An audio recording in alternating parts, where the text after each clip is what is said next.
आप सभी को मेरे तरफ से नमस्कार। तो मैं आपका छोटा भाई आशीष यादव, मीडिया प्रभारी। भारत माता की, भारत माता की, वंदे वंदे वंदे, जय जय श्री राम, जय जय श्री राम।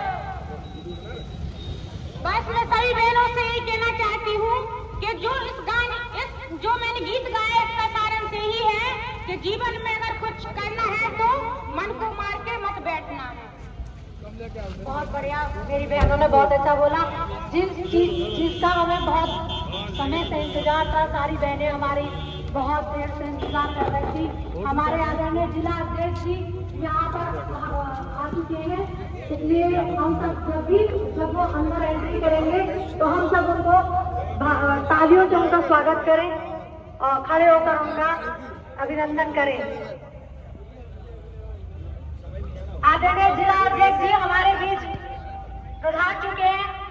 मैं आप सभी से निवेदन करूंगी कि आप सब उनका जोरदार तालियों से स्वागत करें। उनके साथ अमित साहू जी भी आए हैं। मैं सबका नाम नहीं जानती हूँ, इसलिए मैं माफी चाहती हूँ। और जो भी हमारे अतिथि आदरणीय जिला अध्यक्ष जी के साथ आए हैं, उनका स्वागत है, अभिनंदन है।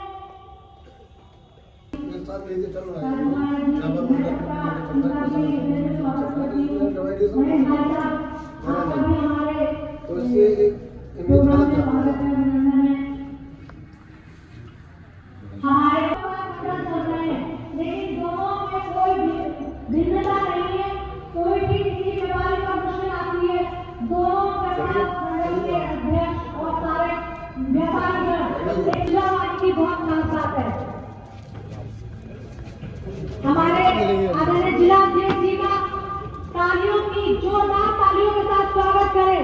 आदरणीय अध्यक्ष जी का क्षेत्रीय प्रभाव, एक संगठनात्मक कामकाज लंबे समय से अपना योगदान दिया है। आदरणीय अध्यक्ष जी अपने छात्र जीवन में कॉलेज छात्र संघ के अध्यक्ष भी रहे हैं, भाजपा का युवा मोर्चा के महामंत्री पद पर भी रहे हैं। आपकी कार्यशैली को देखकर आपको इस जिम्मेदारी से नवाजा गया है। आपने जमीनी, मैं आदरणीय पीढ़ी बाबू से प्रार्थना करूंगी कि वो एक छोटा सा स्वागत गीत गा के हमारे सम्मानित जनों को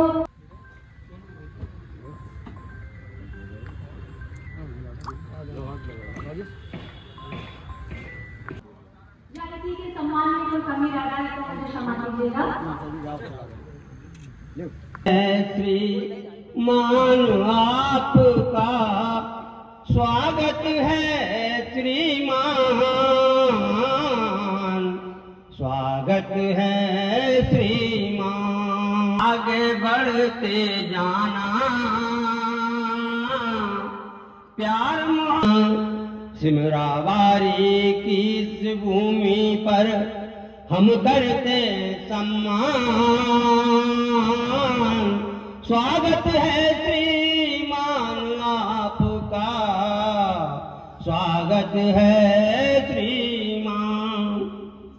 चाहे छोटा हो चाहे बड़ा हो, करते सबके काम,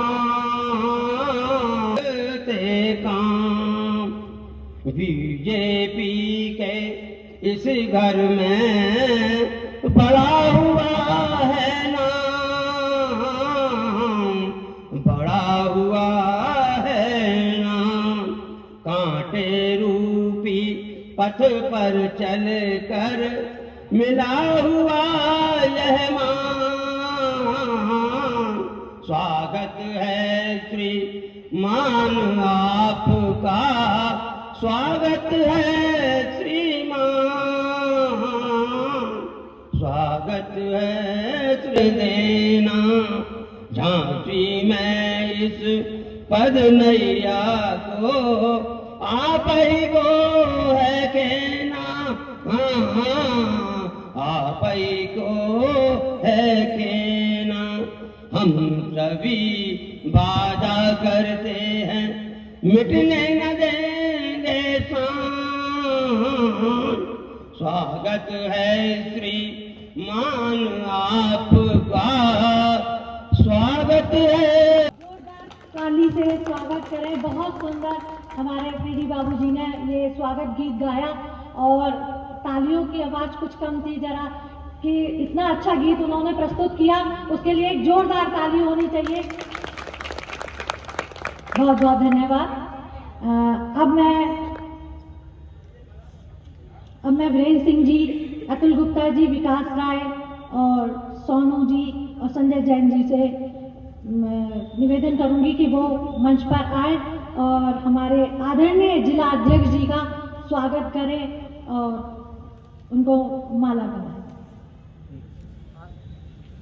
देखिए, बहुत सुंदर गीत था। इस गीत में एक एक शब्द बहुत अच्छा था।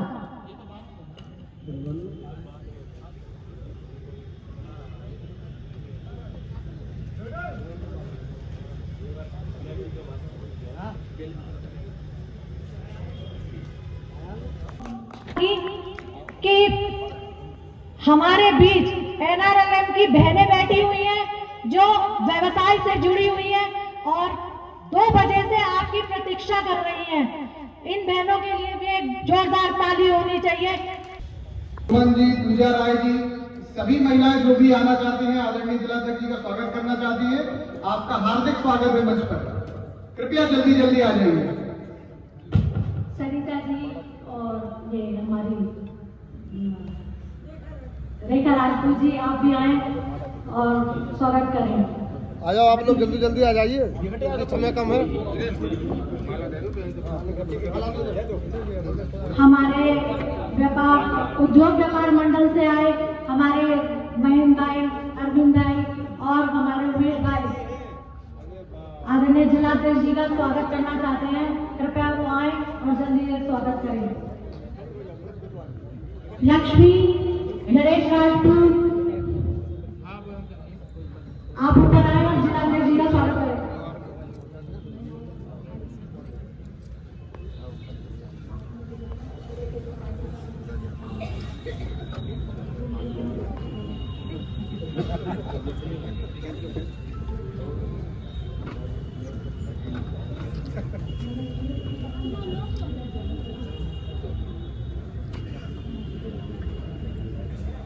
अगर हम एक एक का नाम लेंगे तो स्वागत की कड़ी बहुत लंबी हो जाएगी। मुझे यहाँ पर कुछ बहनों को भी सम्मानित कराना है, इसलिए थोड़ा जल्दी जल्दी से आइए और स्वागत करिए। आप अपना परिचय भी दे सकती है। लक्ष्मी जी, नरेश राजपूत जी, वती जी, आप भी ऊपर आए और स्वागत करें। क्या करता है?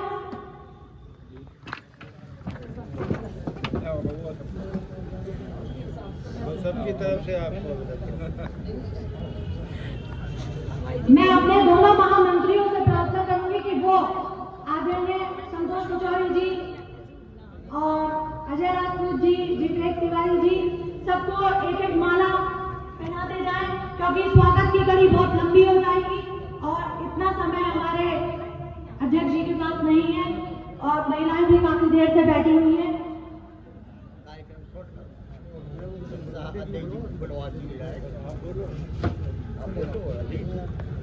महामंत्री सोनू जी, कोषाध्यक्ष सोनू जी और महामंत्री विकास राय जी, आप अजय राजपूत जी को, विवेक तिवारी जी को,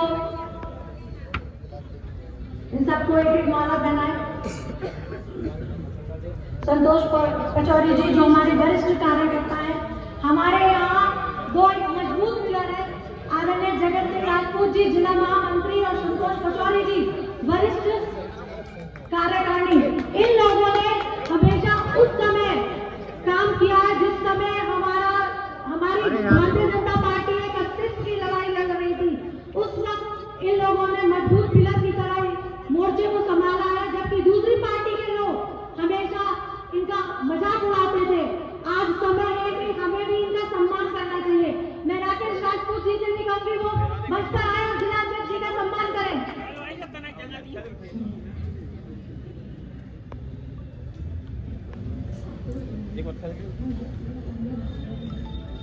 यहाँ देखो और आगे जाए।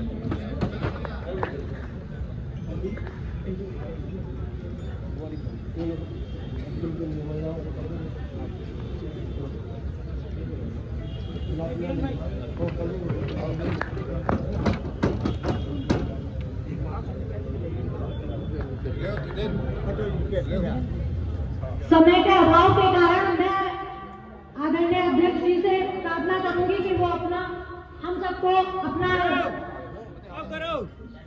विचार प्रकट करें और कुछ महिलाओं का मुझे सम्मान भी कराना है जिन्होंने अभी जैसे हमारे बीच है दल रहेगी मीरा जी वो यहाँ पर आज दुर्गापुर से सुमन लता दीदी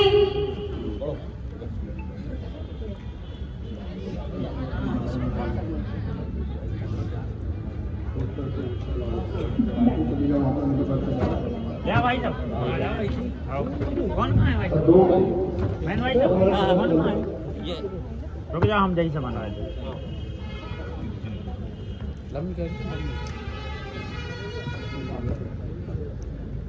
भारत माता की जय, भारत माता की जय। भाई साहब आ गए आ तो जाओ आ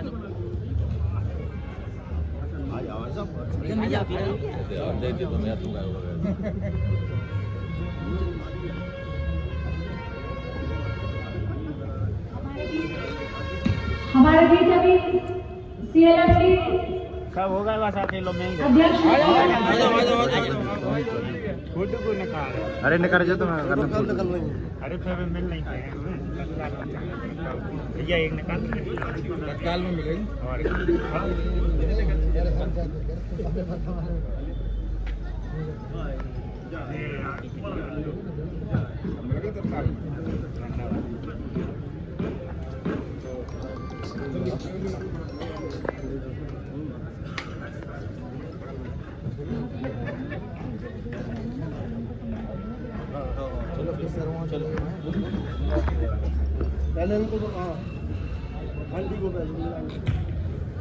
आदरणीय अध्यक्ष जी मैं आपको मिलवाना चाहूंगी जल सहेली जिन्हें कई अवार्ड मिल चुके हैं मीरा बहन ये NRLM से जुड़ी हुई है तो इनका आप शॉल देकर स्वागत करें। दूसरे नंबर पर हमारी सुमन दुर्गापुर जिन्होंने अभी स्टेप में पहला प्राइज जीता है उनको भी शॉल देकर आप सम्मानित करें। हमारी CLF की दोनों अध्यक्ष वर्तमान और भूतपूर्व दोनों अध्यक्ष का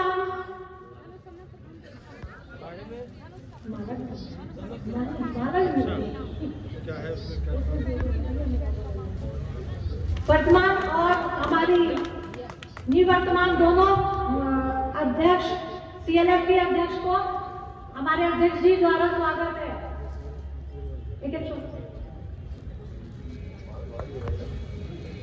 इसी कड़ी में मैं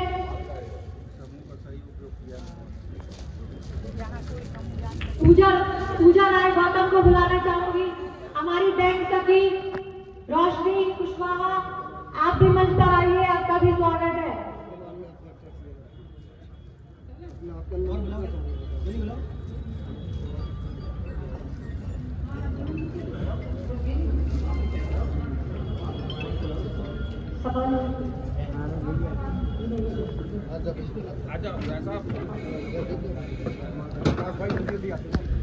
मैं मथुरापुरा से आरती और सपा से सुमन को बुलाना चाहूंगी।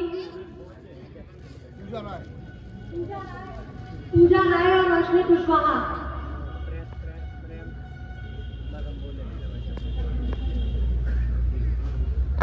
हमारे बीच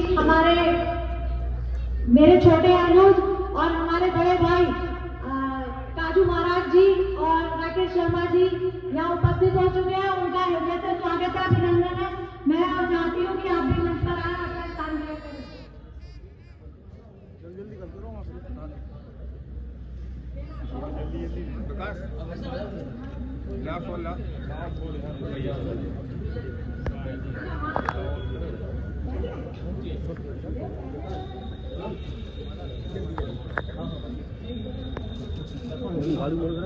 स्वागत का कार्यक्रम यही समाप्त होता है। अब मैं अब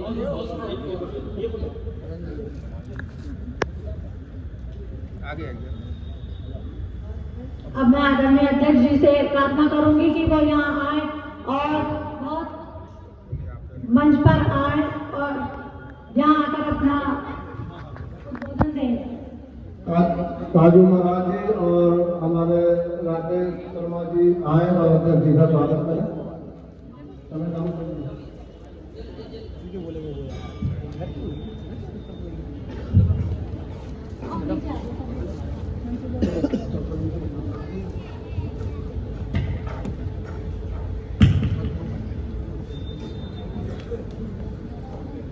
आज का जो कार्यक्रम हमने आयोजित किया गया है वो व्यापार मंडल संगठन और CLF और समूह की महिलाओं और हमारे भारतीय जनता पार्टी के बबीता ग्रामीण के संयुक्त रूप से ये कार्यक्रम आयोजित किया गया था, जिसमें उत्तर प्रदेश व्यापार मंडल सिमरावाली और उत्तर प्रदेश उद्योग व्यापार मंडल सिमरावाली और बबीता ग्रामीण और समूह की महिलाओं ने यहाँ उपस्थिति दर्ज कराई। हमारे जो झांसी महानगर के नवनिर्वाचित अध्यक्ष जी माननीय सुधीर सिंह जी का हम सभी हार्दिक स्वागत करते हैं, वंदन करते हैं, अभिनंदन करते हैं। मैं आग्रह करूंगा आदरणीय सुधीर जी से कि वो 2 शब्द बोले।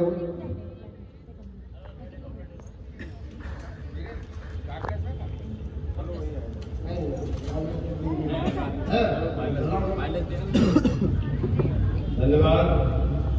वही मीनम जी बहुत शानदार यहाँ से संचालन कर रही थी। सभी का नाम लेके उनको बुलाना, सबको यथोचित सम्मान देना और बड़ी ऊर्जा के साथ आपने सबको सम्मानित करा। आप सबको एक बार बहुत आभार, बहुत धन्यवाद। बहुत लंबे समय से आप प्रतीक्षा में हैं। विलंब हो जाने के कारण मैं आपके बीच में काफी क्या कहे कोई शब्द नहीं मिल रहे हैं। मैं बार बार आपसे उस विलंब के कारण प्रार्थना, विनय, अनुनय और क्षमा चाहता हूँ। जहां भी कार्यकर्ताओं का बैठक या कोई कार्यक्रम है वहां पर स्वागत, अभिनंदन का कार्यक्रम इतना हो जाता है कि आगे के कार्यक्रम में समय से पहुंचना मुश्किल हो जाता है। इस असीम प्रेम और स्नेह का जो ऋण हमारे ऊपर चढ़ता जा रहा है, मैं बैठे बैठे इस ऋण के विषय में सोचता हूं कि किस प्रकार मैं आपको ये ऋण पुरस्कार के रूप में आपको वापस कर पाऊंगा।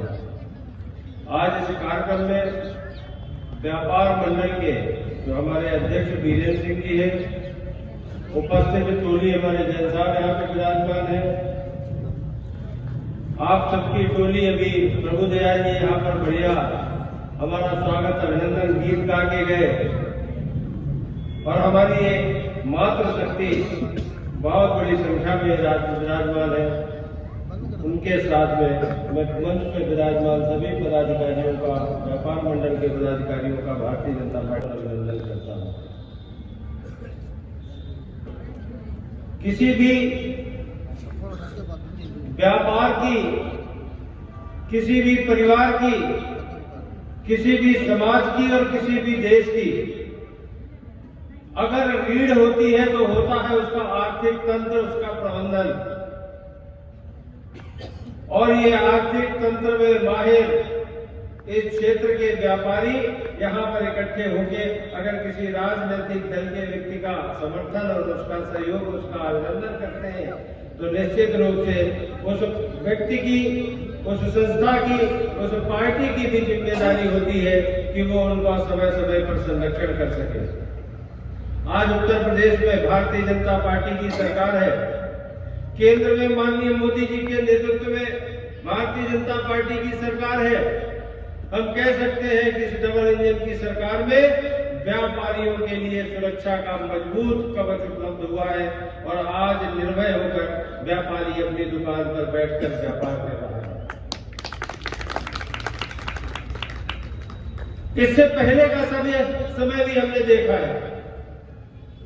बड़े लंबे समय से आप कारोबार में व्यस्त हैं, तमाम उतार चढ़ाव को आपने देखा है, तमाम परिस्थितियों से आपने संघर्ष किया है और तमाम मीठे कड़वे अनुभव आपके हृदय में समाये हुए हैं।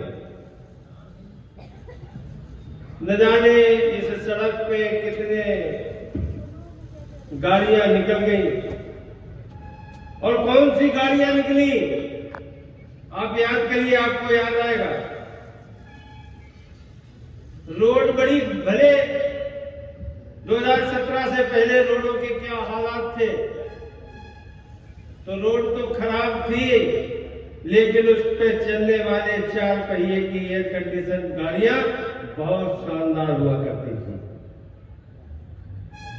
एयर कंडीशन की गाड़ी थी, लेकिन उन गाड़ियों के कांच नहीं बंद होते थे, और कांच इसलिए नहीं बंद होते थे कि उनको अपना चेहरा दिखाने से ज्यादा गाड़ी के अंदर जो बंदूकें हैं उनकी नाल दिखाना अच्छा लगता था, इसलिए नहीं होती। और व्यापारी क्योंकि पूरे टाइम सड़क पे उसकी नजर रहती है, वो दुकान के काउंटर पे बैठे एक एक चीज को देखता रहता है, उसने ये दृश्य देखा होगा। जिस प्रकार के काफिले चलते थे,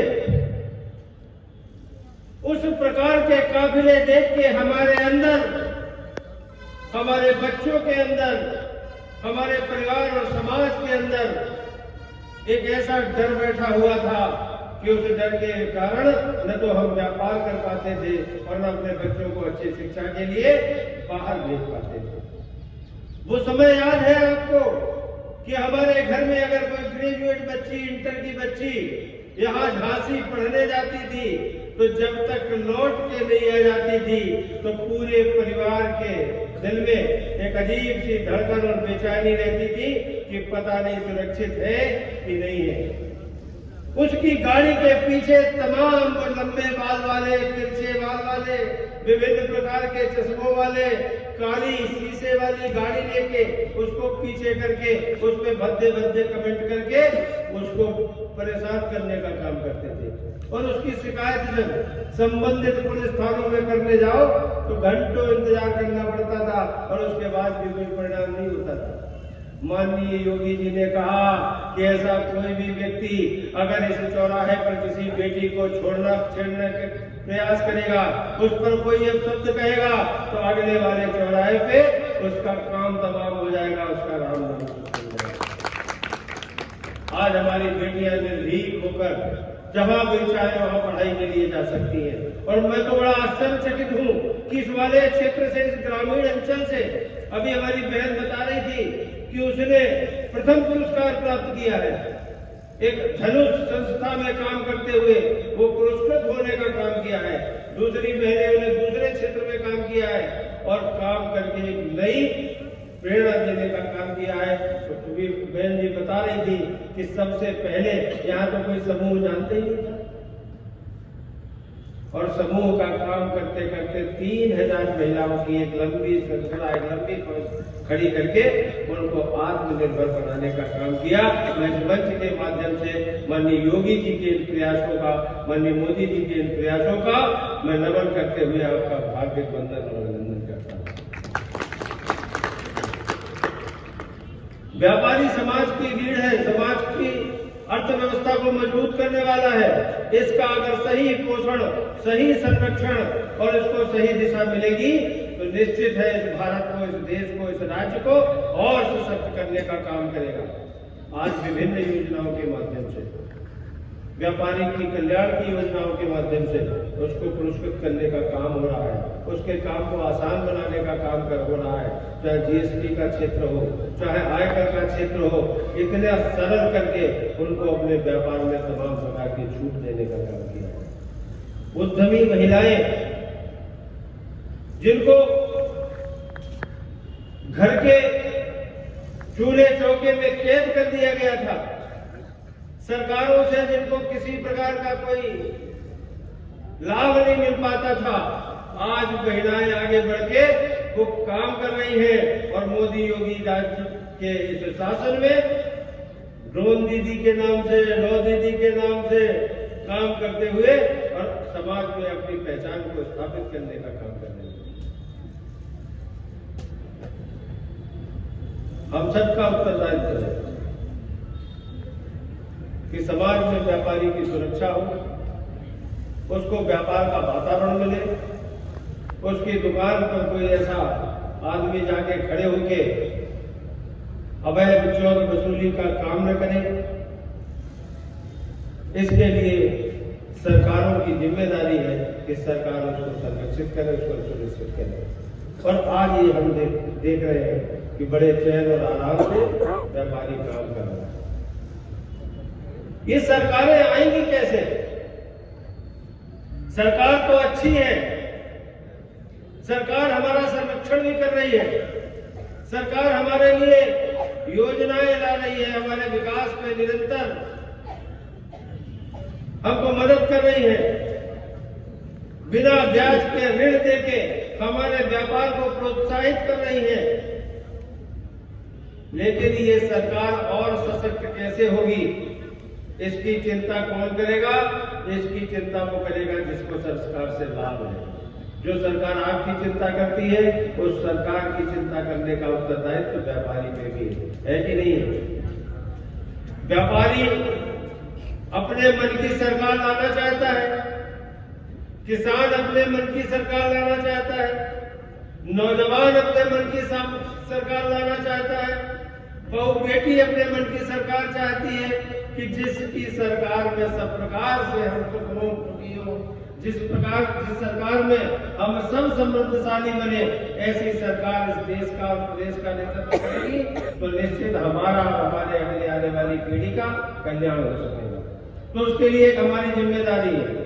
ऐसी प्रिय सरकार कैसे बनेगी?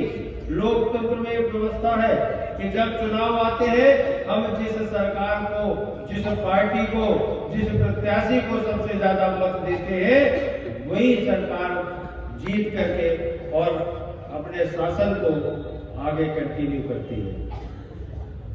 और सरकार जब चुनाव में प्रत्याशी घर घर जाते हैं तो वे एक बात कहते हैं कि अच्छी व्यवस्था के लिए, आपकी सेवा के लिए हम आए हैं, आप हमको वोट दीजिए, आप हमको सपोर्ट दीजिए। तो वोट आप कैसे दोगे? अब आपने हमको माला पहनानी थी तो बाजार से खरीद लिए, आपको शॉल पहनानी थी तो आपने खरीद लिए, हमको दे दिए। लेकिन वोट आप हमको कैसे देंगे? वोट किसी दुकान पर नहीं मिलता, किसी शोरूम में नहीं मिलता। चाहे जितने पैसे दे दो, आपको वोट नहीं मिलेगा कि ये ले जाओ डाल दो। वोट आपको तभी आप दे पाएंगे जब वोटर सूची में, मतदाता सूची में आपका नाम दर्ज होगा। और आपका नाम दर्ज कौन कराएगा? आपका नाम वही दर्ज कराएगा, या तो पार्टी का कोई पदाधिकारी होगा, या पार्टी का कार्यकर्ता होगा, या पार्टी के विचार में आस्था रखने वाला व्यक्ति होगा। वो आपको वोट दर्ज करवाने के लिए प्रेरित करेगा, या आपकी स्वयं की प्रेरणा होगी, उस प्रेरणा से जाके मतदाता सूची में आप अपना नाम दर्ज कराएंगे। और जब मतदाता सूची में नाम दर्ज हो जाएगा तो आगे आने वाले सरकार के निर्माण में आपकी अहम भूमिका हो जाएगी। और जिसको आप चाहेंगे इस लोकतंत्र की प्रक्रिया के माध्यम से, उसे चुनकर उत्तर प्रदेश में और दिल्ली की कुर्सी पर बैठा के राज्य को, व्यवस्था को संचालित कराने का काम करेंगे। इस समय काम चल रहा है। हमारी विश्व हिंदू परिषद की भी देखो एक बहन जी बैठी है, हमारे विचार परिवार की। हमारे तमाम जिन बहनों ने अपने काम के माध्यम से पुरस्कार प्राप्त किया है, एक नई प्रेरणा देकर और बहनों को आगे बढ़ाने के लिए आमंत्रित किया है, हमारे बीच में बैठी है। हमारे जागरूक व्यापारी हमारे बीच में बैठे हैं, हमारे ऊर्जावान उत्साही नौजवान कार्यकर्ता हमारे बीच में बैठे हैं, यहाँ से जाके खेतों में काम करने वाला किसान हमारे बीच में बैठा है। और ये सब जानते हैं, बहुत समझदार है कि हमको क्या करना है, हमको अच्छी सरकार बनाने के लिए क्या करना है। हमारे पास इस समय एक अवसर है। SIR अभियान चल रहा है, गहन मतदाता पुनरीक्षण कार्यक्रम भारत निर्वाचन आयोग द्वारा संचालित है। और उसमें इसी बात का आह्वान है कि जिन लोगों का वोट अभी तक नहीं बढ़ा है, जो नाबालिग है, बालिग हो गए हैं, उनका नाम दर्ज हो जाए। जो बहुएं दूसरे स्थान से हमारे घर में आ गई हैं, उनका नाम दर्ज हो जाए। जो पहले से वोटर थे, उनका वोट सत्यापित होकर नई मतदाता सूची में आ जाए।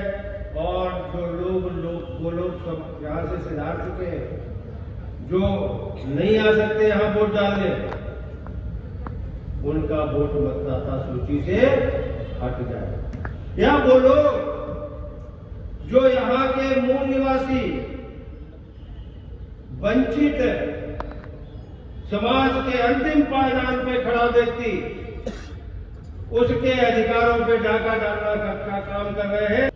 हमारे यहाँ से मध्य प्रदेश की सीमा लगती है। मध्य प्रदेश के बहुत सारे लोग यहाँ पर मतदाता होंगे और यहाँ पर मतदाता होके उन्होंने अपना मकान भी बना लिया होगा, अपना व्यवसाय भी बना लिया होगा, आते जाते रहते होंगे। वहां जब वोट डालने की इच्छा होती होगी तो वहां वोट डालते होंगे, यहाँ वोट डालने की इच्छा होती होगी तो यहाँ वोट डालते होंगे। लेकिन आप सोचो, ये तो राज्य की बातें हैं।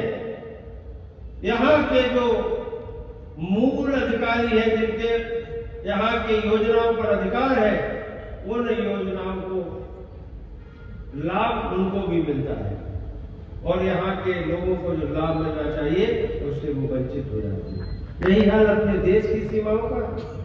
देश की सीमा पर बाहर से तमाम घुसपैठिए चोरी करके, प्रलोभन देके, साठ-गांठ करके भारत की सीमा में प्रवेश करके अपना स्थान बना लिए हैं और यहाँ के मूल निवासी के अधिकारों पे डाका डालने का काम कर रहे हैं। उनको हटना चाहिए कि नहीं हटना चाहिए?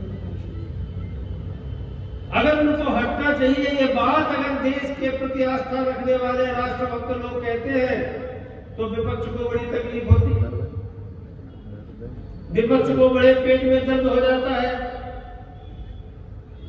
वो उनको यहां तक उनका पक्ष लेते हैं कि वे भूल जाते हैं कि यहाँ पर उनके अपने परिवार के लोग हैं, उनकी पिछली पीढ़ी के लोग हैं और उनको पीछे करके ऐसे लोगों को यहाँ पर संरक्षण देने का काम करते हैं जिनके पास पैसा तो जान बचाने का है, जिनके पास काम तो सेवा करने का है, लेकिन उनकी भावना ये है कि बम विस्फोट करके यहाँ के लोगों के प्राण हरने, यहाँ पर आतंक की स्थिति बना दे और यहाँ के लोग, यहाँ के देश की शांति को ध्वस्त कर दे। ऐसे लोगों को मतदाता सूची में होना चाहिए कि नहीं होना चाहिए? बताओ भैया, होना चाहिए कि नहीं होना चाहिए? नहीं होना चाहिए। तो नहीं होने चाहिए, इसके लिए हम क्या करते हैं? हमारी जिम्मेदारी नहीं है क्या? जब हमारी ये जिम्मेदारी है तो हमको थोड़ा सा प्रयास जरूर करना है। जिसके पास 1 घंटे का समय है, जिसके पास 2 घंटे का समय है, जिसके पास 4 घंटे का समय है, वो उतना समय देकर इस अभियान में अपनी भूमिका निभाए। जिनके पास 1 घंटे का समय है वो क्या कर सकते हैं? सुबह के समय 1 घंटे 20 घर में, 30 घर में जाके और ऐसे नामों को लिस्टेड कर सकते हैं कि जो अभी तक मतदाता नहीं हुए, नाबालिग से बालिग हो गए, जिनके यहाँ बहुएं आ गई, वोट नहीं है, उनकी सूची बनाकर उनको मोबाइल नंबर दर्ज करके उनके 6 नंबर फॉर्म भरवा के इकट्ठा करके उनको नाम बढ़वाने में मदद कर सकते हैं। जिनके पास और ज्यादा समय है वो हेल्प डेस्क लगा के वहां पर बैठ सकते हैं, सूची छांट सकते हैं। जिनका नाम, जिनके पास वोटर लिस्ट है, वोटर कार्ड है, उनका नहीं मिला है, उसको सर्च कर सकते हैं और अगर कहीं दूसरे बूथ पे नहीं है तो नया फॉर्म भर के ऐड करा सकते हैं। ऐसे काम हम करेंगे अपने समय के अनुसार तो हमें लगता है कि इस अभियान में जो छूटे लोग हैं, जो बचे हुए लोग हैं, वो और लड़के हो जाएंगे और हम अपनी जिम्मेदारी से, अपनी जिम्मेदारी का भाव हमारे अंदर आएगा। एक चित्र आपने देखा होगा कि बंगाल में भारत की सीमा के पास बहुत से लोग अपने घर का सामान लेके जिस प्रकार से जा सकते हैं उस प्रकार से जाने के लिए तैयार बैठे हैं। देखा टेलीविजन चैनल्स पे देखा है, सोशल मीडिया पे रील्स आ रही है कि वो भागने के प्रयास में किसी तरीके से भाग जाए। क्यों? उत्तर प्रदेश में वो चित्र क्यों नहीं आ रहा? राजस्थान में वो चित्र क्यों नहीं आ रहा? मध्य प्रदेश में वो चित्र क्यों नहीं आ रहा? यहाँ पर इसलिए वो चित्र नहीं आ रहा कि यहाँ पर भारतीय जनता पार्टी की सरकार है, यहाँ पर योगी जी की सरकार है, और जहाँ भारतीय जनता पार्टी की सरकार है वो वहाँ पर आम जनता को किसी प्रकार की कोई तकलीफ नहीं है। वो अपने घर पे बैठा है, उसके घर पे कोई घुसने वाला नहीं है, उसके अधिकारों पे कोई डाका डालने वाला नहीं है। अगर घूमेगा तो मालूम पड़ा सवेरे ऑपरेशन लगना होगा और वो जेल के अंदर होगा। तो वो कह रहे हमें क्या करना, मोदी है तो मुमकिन है, योगी है तो सब हो जाएगा। तो इसलिए हम अपने उस उत्तरदायित्व को थोड़ा कम निभा रहे हैं कि जो बंगाल के लोग ज्यादा निभा रहे हैं। बंगाल की तो स्थिति ये है कि दिन में पता नहीं कौन किसके घर में घुस जाए। टीएमसी के लोग वहां पर हत्याओं में लिप्त हैं, दिन दहाड़े चौराहे पर खींच के पार्टी के अन्य लोगों को और आम जनता को जिंदा जलाने का काम कर देते हैं। पुलिस उनके साथ में, कोई सुनवाई नहीं होती। तो उस पीड़ा को कैसे ठीक किया जाए? उस व्यवस्था को कौन ठीक करेगा? उस व्यवस्था को ठीक करने के लिए वहां का घर से एक एक नौजवान, एक एक कार्यकर्ता, एक एक सामान्य व्यक्ति जो उससे मुक्ति चाहता है वो घर से निकल पड़ा और अपने व्हाट्सएप के माध्यम से, सोशल मीडिया के माध्यम से, अपने लिखित पत्र के माध्यम से चुनाव आयोग के कर्मचारियों को ये बताने लगा कि साहब हमारे घर से 2 मकान छोड़कर एक मकान है जिसमें 10 लोग ऐसे रहते हैं जो इस यहाँ के रहने वाले नहीं है। वो चिन्हित हो गए तो पुलिस ने खदेड़ना शुरू किया। उधर गृह मंत्री जी ने कह दिया कि अगर ये पकड़े जाएंगे तो 7 साल की सजा हो जाएगी और भी दंड मिलेंगे।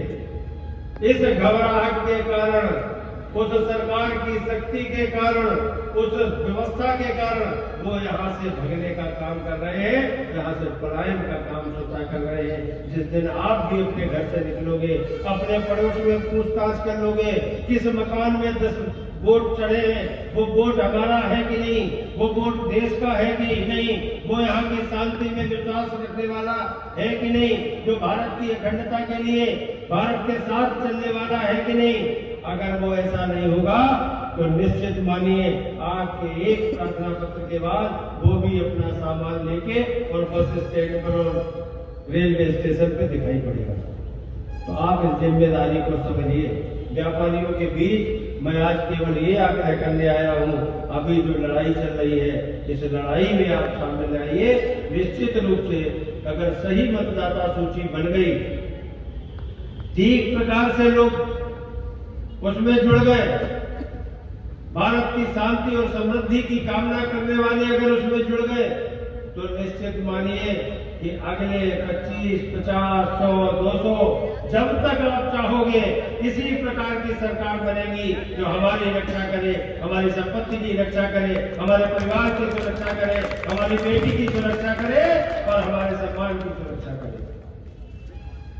तो हमें इन सबके लिए आज से जो 3-4 दिन का ये अभियान प्रथम चरण का है, इसमें जमा फार्म करवा दें और उसके बाद में ऐसे वोटों को चिन्हित करके और उनको यहाँ से कटवा दें।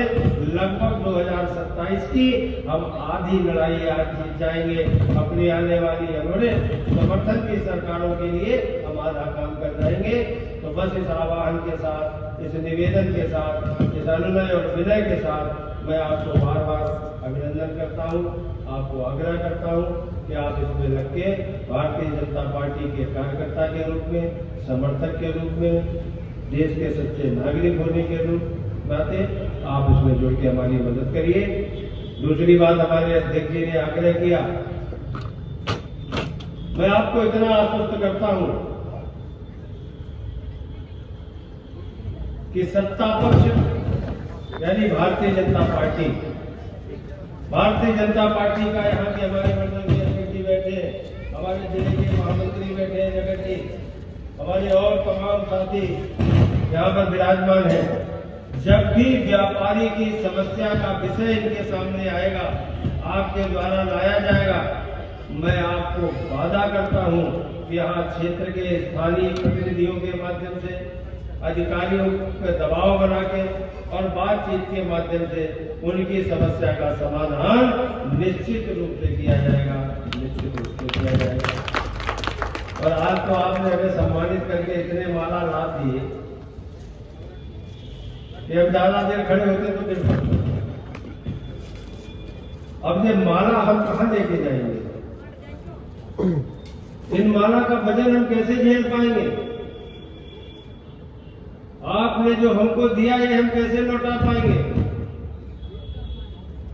और भैया जो अगर कोई किसी का खा लेता है तो पूरा समाज उसको कहता है कि यार ये तो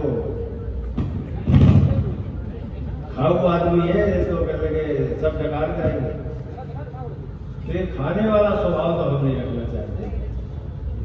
हम तो ये चाहते हैं कि जो आपने दिया,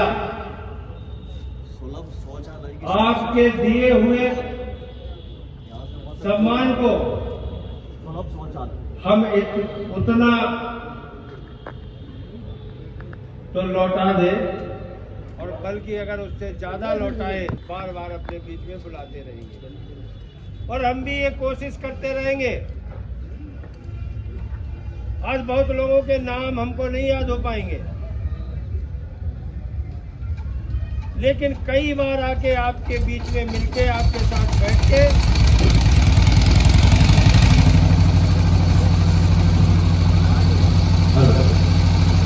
आपके बीच में बैठकर पार्टी की योजना और पार्टी के जनहित की योजनाओं के माध्यम से आपके बीच में बैठ के छोटे छोटी टीमों में बैठ के, कभी आप हम महिलाओं के समूह के साथ बैठ के, कभी व्यापारियों के समूह के साथ बैठ के, कभी किसानों के समूह के साथ बैठ के, कभी नौजवानों के समूह के साथ बैठ के हम उनकी चर्चा करेंगे और विस्तृत परिचय सबका हो ऐसा प्रयास करेंगे। बार बार आने का प्रयास करेंगे। आप सब लोग आए, आपने धैर्य से सुना, बहुत बहुत धन्यवाद।